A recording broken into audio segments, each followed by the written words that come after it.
नमस्कार, मैं प्रतिमा पांडे। आप देख रहे हैं इस कोरोना महामारी में दवाओं की हो रही कालाबाजारी पर क्लाउड टाइम्स की विशेष कवरेज। प्रधानमंत्री मोदी के संसदीय क्षेत्र बनारस में कोरोना महामारी से आम जनता की मदद के लिए ऑक्सीजन और प्राण रक्षक दवाओं की कालाबाजारी रोकने के लिए जिला प्रशासन और आयकर विभाग के साथ मिलकर इलाज के नाम पर हो रही लूट के लिए बाकायदे एक संयुक्त टीम का गठन किया है। जब से इस टीम का गठन हुआ है तब से निजी अस्पतालों की खैर नहीं है। इसी कड़ी में आयकर विभाग व जिला प्रशासन की टीम ने कई निजी अस्पतालों में दबिश देकर न केवल उनकी लूट का भांडाफोड़ किया है बल्कि अब इन पर नकेल कसने की पूरी तैयारी भी कर दी है। देखिए रिपोर्टर प्रतिमा पांडे के साथ सीधी बातचीत के दौरान संयुक्त आयकर आयुक्त गिरीन्द्र प्रताप सिंह बता रहे हैं कि बनारस में कोरोना महामारी जिंदगी और मौत की लड़ाई में मजबूर मरीजों और परिजनों से खुलेआम लूट करने वाला कौन है निजी अस्पताल संचालक और जांच के दौरान क्या अनियमितता पाई गई है। कल कार्रवाई में हम लोग इंस्पेक्शन करने गए थे काला बाजारी और ओवर प्राइसिंग के लिए। उस 3 हॉस्पिटल पर कार्रवाई की गई हमारी टीम ने। उसमें पहला हॉस्पिटल था पॉपुलर हॉस्पिटल, सेकेंड हॉस्पिटल जनता हॉस्पिटल, तीसरा हॉस्पिटल संतोषी हॉस्पिटल। ये कार्रवाई कोई इन्फोर्समेंट की कार्रवाई नहीं थी। हम लोग वहाँ जाके उनको एडवाइस देने गए थे जिससे पेशेंट लोग को तकलीफ नहीं हो, पेशेंट लोग अच्छे से रहें और उनकी क्लिनिकल सर्विसेज और अच्छे से चलती रहें। शासन आदेश है कि हॉस्पिटल की रेट सीमित रहने चाहिए।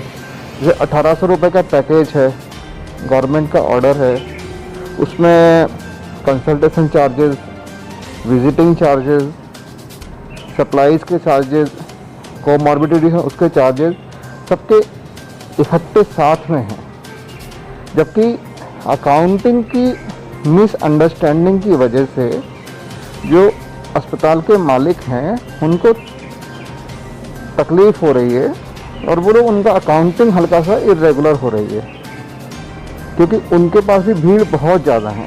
तो वो लोग भी अपनी अकाउंट करते हैं, अकाउंट करके बिल बना देते हैं। तो हम लोग अकाउंटिंग डिपार्टमेंट में जाते हैं, उनके बिल देखते हैं और बिल में उनकी कुछ जो गलतियां हुई हैं उनको ढूंढते हैं और उनको समझा के आ जाते हैं कि भाई इसमें ये गलती है, पैकेज के मुताबिक कीजिए, शासन के आदेश के मुताबिक कीजिए। और अगर उनकी गलती कुछ उनको मिल गई तो उनको ये रिक्वेस्ट करते हैं डॉक्टर्स को कि भाई आपकी गलती सुधार लीजिए, आपका जो भी पेमेंट है अगर एक्सेस चार्ज हो गया आप पेशेंट को वापस कर दीजिए। पेशेंट को वापस कुछ ने किया है, कितना किया है वो अभी जानकारी आएगी, बट कल जो था उसमें उनकी गलतियां थी और उन्होंने बोला था हाँ हम इसको देखेंगे और उनको वापस करेंगे। तो हमारे साथ अब उसमें और भी अगर कार्रवाई मिलती है तो कुछ दिन के बाद जब इसका असर कम हो जाएगा तो हम लोग उनका फिर से एनालिसिस करेंगे और फिर देखेंगे कि उसमें कुछ कमियां हैं या नहीं है। आयकर का एंगल बनता है, जीएसटी का एंगल बनता है, ड्रग्स का एंगल बनता है।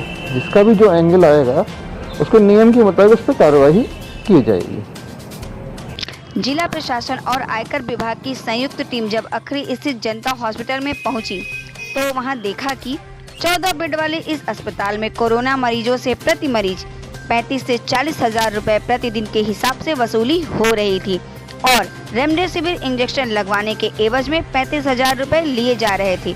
अधिकारियों को देखकर कुछ तीमारदारों ने इसकी शिकायत की। तब अधिकारियों के द्वारा हस्तक्षेप करने पर परिजनों का कुछ पैसा अस्पताल प्रबंधन ने लौटाया। संयुक्त आयकर आयुक्त गिरीन्द्र प्रताप सिंह के नेतृत्व में पहुंची टीम ने अस्पताल के कागजातों की जांच पड़ताल कर हिदायत दी कि दोबारा शिकायत मिली तो संबंधित धाराओं के तहत कार्यवाही की जाएगी। टाइम्स की टीम ने निजी अस्पतालों की अब तक पड़ताल किया। उनकी अलग मजबूरियां हैं। सबकी एक ही शिकायत है कि ऑक्सीजन डिमांड के अनुसार उपलब्ध नहीं है। जीवन रक्षक इंजेक्शन रेमडेसिविर से लेकर अन्य इंजेक्शन की खुलेआम कालाबाजारी हो रही है। जिला प्रशासन की ठोस पहल के बाद भी हॉस्पिटल को पूरी ऊर्जा और जहमत के साथ संचालित कर पाना टेढ़ी खीर है। इसी का फायदा उठाकर निजी हॉस्पिटल संचालकों का कोरोना से जूझ रहे मरीजों से कथित लूट का खेल बदस्तूर जारी है। इस बारे में जब क्लाउन टाइम्स की रिपोर्टर दीपिका गुप्ता ने आयकर के निशाने पर आए अखरी बाईपास स्थित जनता हॉस्पिटल के डॉक्टर M.K. पाल से बात की तो देखिए क्या कहना है डॉक्टर साहब का। इस वक्त हमारे साथ हैं अखरी स्थित जनता हॉस्पिटल के डॉक्टर M.K. पाल। आइए जानते हैं कोरोना काल की दूसरी लहर के बाद कोरोना से सीधी जंग के लिए आपके हॉस्पिटल में किस तरह की तैयारी की गई है। ये कोरोना काल की दूसरी लहर जो है, जो लास्ट ईयर 2020 में आई थी, मार्च में, जनवरी फरवरी से मार्च में चला था लंबा। ये जो इस बार की लहर है, इस बार की जो वायरस है, जो स्ट्रेन है, बहुत ही खतरनाक है। ये जो मार्च के लास्ट में शुरू हुआ था, जो अप्रैल में बहुत ज़्यादा पीक पे था, इसमें पेशेंट की मॉर्टेलिटी रेट बहुत ही हाई है। पहले शुरू में तो पेशेंट आते थे तो 2-3 दिन में ही उनकी सचुरन लेके आते थे, 90% फॉलो के आता था, 80-70 वेंटिलेटर की जरूरत पड़ती थी। फिर उसके बाद उनको शिफ्ट करता था हाई, उस पर ऑक्सीजन फ्लो पर दिया जाता था। मगर अभी जो है कि अप्रैल से जो इस समय चल रहा है, जो महामारी का दौर चल रहा है, अभी थोड़ा सा कंट्रोल इसलिए हुआ है कि पेशेंट थोड़ा सा लंबा झेल रहे हैं। इलाज अगर प्रॉपर मिल जा रहा है तो जो 3 दिन में होते हो रही थी, पेशेंट रिकवरी करके निकल रहे हैं, 8 दिन 10 दिन लग रहे हैं। तो इस बार का जो स्ट्रेन आया हुआ बात काफ़ी खतरनाक है। डॉक्टर साहब, जो ऑक्सीजन और रेमडेसिविर इंजेक्शन को लेकर जो किल्लत की बात की जा रही है, इसको आप कैसे मैनेज कर रहे हैं? जहाँ ऑक्सीजन तो एकदम हम लोग को मिल ही रहा है, और चाहे कहीं भी हम लोग अपनी गाड़ी, खुद की पर्सनल गाड़ी भेजते हैं सिलेंडर लेके, तो 2-3 दिन लग जाते हैं। अभी मैं कल की बात है, मैंने वहाँ पे सौसत में रामनगर से आता है, मेरी गाड़ी गई खाली हो गई, रात भर इंतजार करने के बाद वापस चली आई, खाली सिलेंडर, वहाँ भरा नहीं गया। फिर नेक्स्ट डे पे भी मैंने फिर SDM भरत मिश्रा को फ़ोन किया, सर ने बोला कि काफ़ी कि जाइए भेजिए गाड़ी, मैं तो लोड करवाता हूँ। तो वहाँ पे गया, तो उसके बाद कहने के बाद रात में लोड नहीं हुआ था। आज मॉर्निंग में, आज 1 मई है, तो मुझे 25 सिलेंडर भरा मिला हुआ आज। और बैकअप हमारे पास एकदम नहीं पाता कि उसके बिना ऑक्सीजन के हम लोग ट्रीटमेंट नहीं कर पाएंगे। इस बार का स्ट्रेन है जो कोरोना का, इसमें ऑक्सीजन संशोधन बहुत तेज़ी से फॉल हो रहा है। हर मरीज की अगर हम लोग देखता है कि सिम्टोमेटिक है, एसिम्टोमेटिक है, 4-5 दिन सूर्य के बुखार नहीं आते हैं, कुछ भी नहीं होता है, और मरीज आता है बोलता है मेरा प्लेटलेट डाउन है, मेरा टाइफाइड है, मलेरिया है, मुझे कुछ नहीं, कोरोना नहीं है। हम लोग बोलते थे आपके सिम्टम्स सारे कोरोना के हैं, अब एक बार CT कराइए। जब CT कराया जाता है तो उनका देखा जाता है CT स्कोर जो उसकी क्राइटेरिया है सीवियरिटी की माइल्ड है कि मॉडरेट सीवियर है, तो पता चलता है कि तो इनका 18 CT स्कोर है। 18 मतलब कि 25 लोग में से 18 लोग इन्फेक्टेड है, उनके लंग्स से, और सीवियर है। तो उसमें लगता है कि भैया बहुत ज़्यादा आपका सीवियर कंडीशन है, आपके क्या दिन से बुखार, बोले 10 दिन से बुखार आ रहा, हमको स्वाद नहीं मिला, सारे सिम्टम आते हैं, उनका ऑक्सीजन पता चला। अभी तो ठीक ठाक बोल रहे थे, सडन 90 से 70 आता है, 70-60 आता है। 1-2 दिन अगर प्रॉपर इलाज नहीं मिलता तो लोग कोलैप्स भी कर जा रहे हैं, एक्सपायर भी हो जा रहे हैं, लोग भटक रहे हैं। इसमें हम लोग कोशिश यही करते हैं कि पेशेंट जब आए शुरू में पहले उसका इलाज हो, फॉर्मेलिटी बाद में धीरे धीरे होता रहेगा। क्योंकि फॉर्मेलिटी कराने में पेशेंट जाता है CT कराने के लिए, या कोई यूनिवर्सिटी में बाहर जाता है कराने के लिए, थोड़ा भी टहल देता है, इसमें हल्का सा भी कोई इंजेक्शन करता है, डोलता फिरता है, तो ऑक्सीजन सडन फॉल होता है, पेशेंट तुरंत रेस्टलेस हो जाता है और दिक्कतें बढ़ जाती है। तो हम लोग चाहते हैं कि पहले फर्स्ट एड मिले पेशेंट को, पहले ट्रीटमेंट शुरू किया जाए, फॉर्मेलिटी बाद में होती रहेगी। बट उस पर हम लोग नहीं कुछ कर पाते कि नहीं, पहले आपको एंट्री करना है, भराना है, फॉर्म भराना है। और सबसे बड़ी जो दिक्कत आ रही है ऑक्सीजन की, ऑक्सीजन हम लोग एकदम प्रॉपर मिल नहीं रहा, बैकअप एकदम नहीं है। उसके बैकअप ना होने के लिए हम लोग पेशेंट फुल करके भर्ती भी नहीं कर पा रहे हैं, अच्छे से इलाज भी नहीं कर पा रहे हैं ऑक्सीजन बिना। जहाँ तक बात इंजेक्शन हम लोग एकदम मार्केट कहीं मिल ही नहीं रहा। इंजेक्शन केवल सरकारी दर पे गवर्नमेंट से अलाट होती है, हफ्ते में एक बार, अब 2 हफ्ते में एक बार मिला है, 2 बार हमको मिला है, बार इंजेक्शन जो जिनके पेशेंट के नाम से जाता है उन्हीं को लगता है। किसी को भी ऐसी कालाबाजारी या जो लोग बोल रहे हैं, ऐसा कुछ भी नहीं हुआ। पेशेंट जो भी कहीं से लाते हैं, दूसरी कंपनी आते हैं, लोग देखते हैं जायदाद का गवर्नमेंट देती है, और दूसरी कंपनी के हेट्रो का आता है, तो बड़ा तो बोलते हैं कि मिलता है। डॉक्टर साहब, कौन कौन सी दवाएं कोरोना मरीज को दी जाती है? सुनने में आया है ये जो इंजेक्शन है वो 25,000 तक आ रहे हैं, हम जानना चाहेंगे कि वो कौन सा इंजेक्शन है? कोरोना में जो हम लोग इंजेक्शन इंडोर में चला रहे हैं, जो पेशेंट भर्ती होते हैं, सारे पेशेंट पे पहले तो एक एंटीबायोटिक चलवा रहे हैं, ब्लड थिनर चल रहा है, स्टेरॉइड चल रहा है। स्टेरॉइड में मेनली हम लोग सॉल्मेट्रॉल दे रहे हैं, मेथाइलप्रेडिसोलोन 1 to 2 mg बॉडी वेट के हिसाब से देते हैं पेशेंट को, सीवियरिटी पे डिपेंड करता है, क्योंकि यही एक एंटी इंफ्लेमेटरी ड्रग है जो कि फीवर को कम करता है, स्वास्थ्य सिम्टम में सिम्टम को भी जल्दी से कवर करता है। पर कुछ साइड इफेक्ट है, क्योंकि हाइपरग्लाइसीमिया करता है, ब्लड अगर पेशेंट ऑलरेडी शुगर का मरीज है और इसको देने से शुगर उनका और बढ़ जाता है।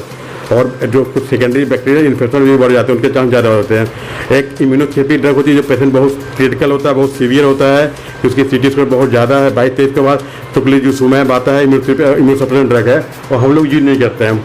हम लोग कहीं नहीं यूज करते। जो बड़े सेंटर हैं L2 L3 के लेवल के सेंटर हैं वहाँ पर यूज की जाती है। वो मेडिसिन काफ़ी कॉस्टली आती है। लोग MRP के कंपनी का 42,000 है, कुछ 48,000 है, अब कितने मिलता है वो। और जो रेमडेसिविर बनती है हेट्रो कंपनी का है, वो 55 का था MRP। अभी जो जाइडस का है, अभी गवर्नमेंट जो सप्लाई कर रही है 899 रुपये की है, 1000 से कम की है।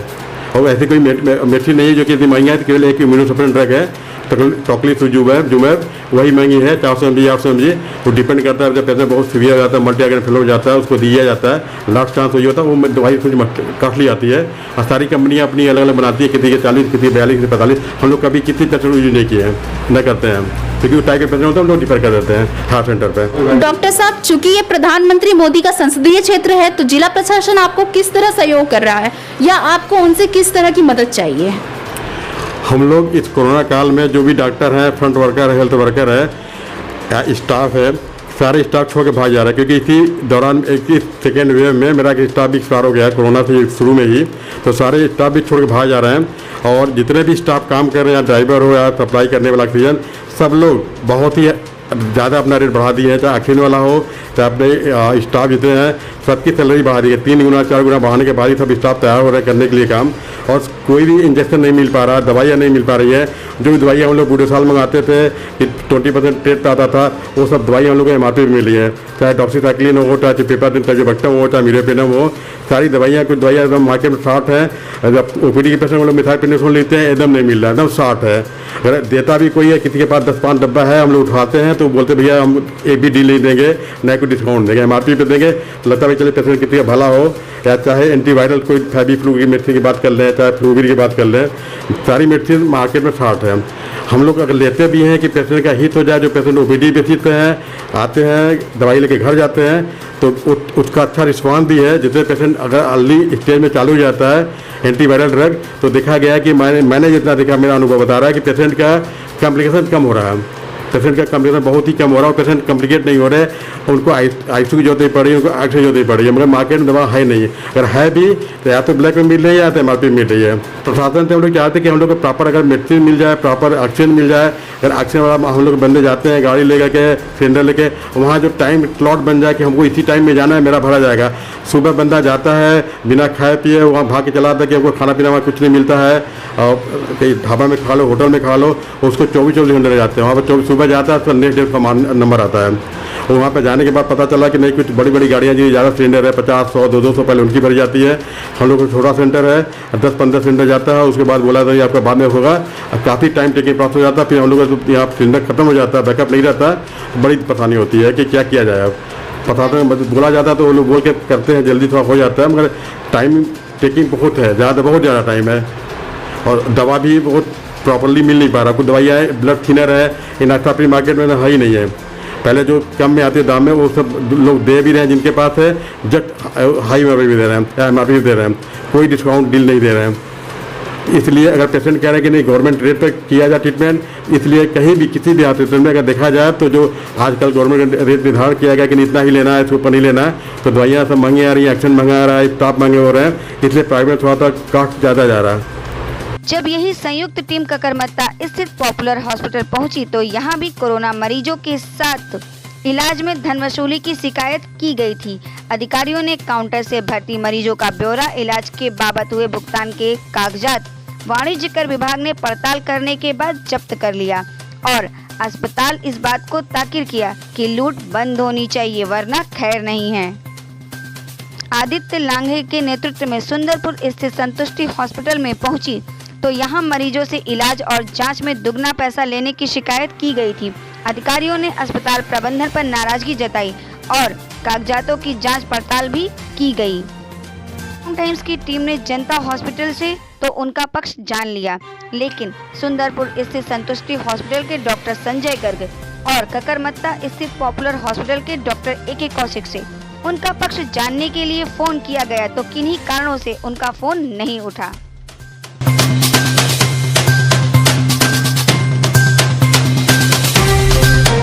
कोरोना से सीधी जंग में क्लाउन टाइम्स हर पल है आपके साथ। हमारी पड़ताल अभी जारी है। क्लाउन टाइम्स की खबरों को आगे देखने के लिए यूट्यूब चैनल को लाइक करें, सब्सक्राइब करें, बेल आइकन को जरूर क्लिक करें। क्लाउन टाइम्स की खबरों को फेसबुक पेज पर देखने के लिए पेज को लाइक जरूर करें।